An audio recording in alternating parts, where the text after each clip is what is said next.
이스라엘과 파키스탄의 전쟁으로 수많은 사람들이 허망하게 죽었습니다. 많은 전문가들은 하마스의 수뇌부가 제거되더라도 또 다른 하마스가 등장할 것이고 이스라엘과의 전쟁은 끝나지 않을 것이라고 주장합니다. 이슬람인들의 궁극의 목표는 이스라엘을 지도에서 지우는 것이기 때문입니다. 왜 거룩한 종교가 사람들에게 총과 칼을 들게 했을까요? 이와 관련한 강의가 꽤 많아서 몇 개를 들어봤습니다. 먼저 유대교와 이슬람교의 역사를 보면 다 같은 하느님을 따르는 교리입니다. 문제는 신의 목소리를 최최 전했던 당사자들의 사후에 문제가 생깁니다.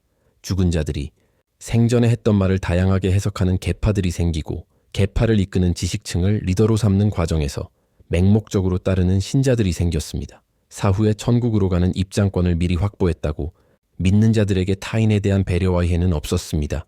교회의 역사를 정리하면 다음과 같습니다. 기억나는 대로 정리했으니 오류가 있다면 온전히 저의 무지로 비롯된 것이니 이해해 주시길 바랍니다. 예수를 신의 아들이라 생각하는 자들과 아닌 자들로 나뉘었습니다. 그게 유대교와 기독교입니다.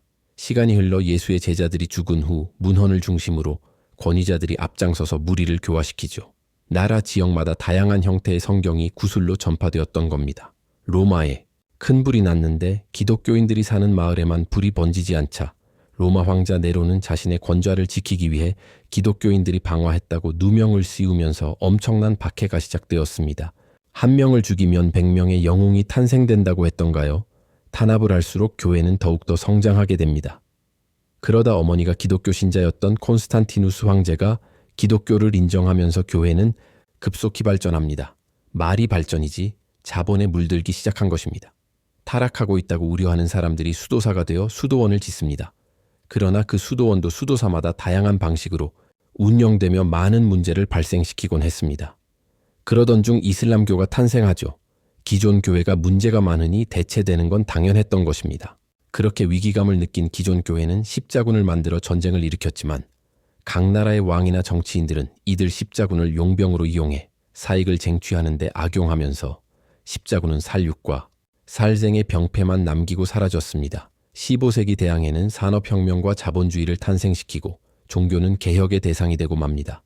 역사적으로 종교는 자본과 함께 있으면 항상 화학결합이 격렬하게 일어나고 형편없는 생성물이 되곤 합니다. 이로 인해 16세기 종교개혁이 일어나고 교회가 다양한 계파로 분열되기 시작합니다. 지금 우리나라에 있는 장로교, 감리교 등이 다 이런 계파에 뿌리를 두고 있습니다.